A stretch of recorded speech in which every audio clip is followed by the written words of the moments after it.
Hotonoana aminao ne ny fiadanan'i Jesosy Kristy tompontsika ary fifaliana no hiarabananao manaraka izao fandaharana fampaherezana manokana izao izay hitondra hery ho antsika tsiraray avy.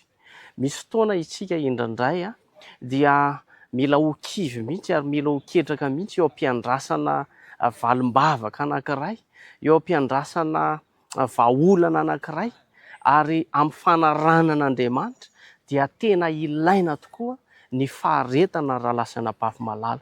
Ao amin'ny baiboly iray manontolo amin'ireo patriarika sy mpaminany, ireo mpianatra Jesosy, dia Jesosy dia nampianatra an'izany hoe faharetana izany.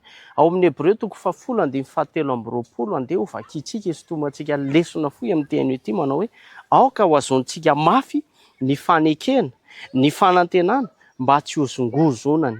Izany hoe mila miazona mafy ny fanekena sy ny fanantenana isika. Mila mifikitra mafy ao anatin'izany isika, fa raha mitoditodika isika, raha mila ho kivy isika indraindray, mila ho ketraka, tsy manana faharetana, dia mety ho lavo ao anatin'ny fakapanahy ka mety analavitra an'Andriamanitra ary vao mainka tsy ho azontsika mihitsy ilay valim-bavaka.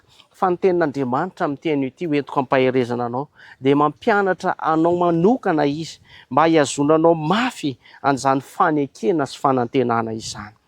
Tadidio tsara fa ny mpamboly rehefa mamboly, ohatra hoe mamboly katsaka, tsy henony eo iny dia vokatra, fa amin'ny fotoanany dia vokatra iny ary amin'ny fotoanany ihany koa ny zavatra rehetra amin'ny fanaranan'Andriamanitra. Araka ny tenin'ny Tompo hoe ny Tompo tsy mahela, araka ny tenin'Andriamanitra hoe ny Tompo tsy mahela ny teny fikasany, arak'izay lazain'ny sasany fahaelana.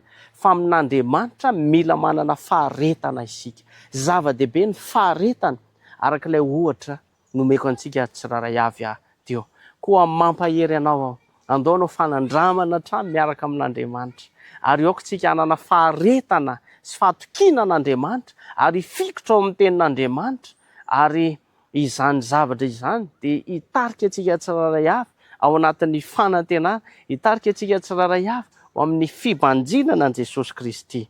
Tsy hitara Andriamanitra amin'ity fiainana ity, fa tonga amin'ny fotoana ny zavatra rehetra, tonga amin'ny fotoana tsara indrindra ilainao ny famalian'Andriamanitra anao raha lasaina bavy malala. Aza miala amin'ny finoana, tazomy ny fiainana mandrakizay izay efa nomanin'Andriamanitra anao. Tiako ny hivavaka anao manokana amin'izao fotoana izao, hivavaka isika.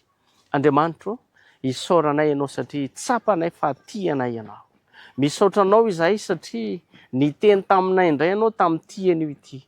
Mamindrafo aminay, mamelany elokay, ary aoka ny fahatsaranao eo amin'ny fiainanay mandrakariva. Indraindray izahay tsy manam-paharetana, ampianaro izay mba hanana faharetan'Andriamanitra satria tena ilaina izany amin'ny fanarananao. Momba ny tokantrano tsiraray avy, ny olona tsiraray avy izay manaraka ity fandarana ity, ianao ny hikasika ny fon'izy ireo tsiraray avy, ka mpitoetra ny fanantenana eo amin'ny fiainan'izy ireo, ary mba hananan'izy ireo ihany koa ny faharetana amin'ity fiainana ity, ary hitoky anao izy fa ny valim-bavaka dia ho tonga amin'ny fotoana tsara indrindra ho an'ny tsiraray avy. Amin'ny anaranao Jesosy Kristy, amen.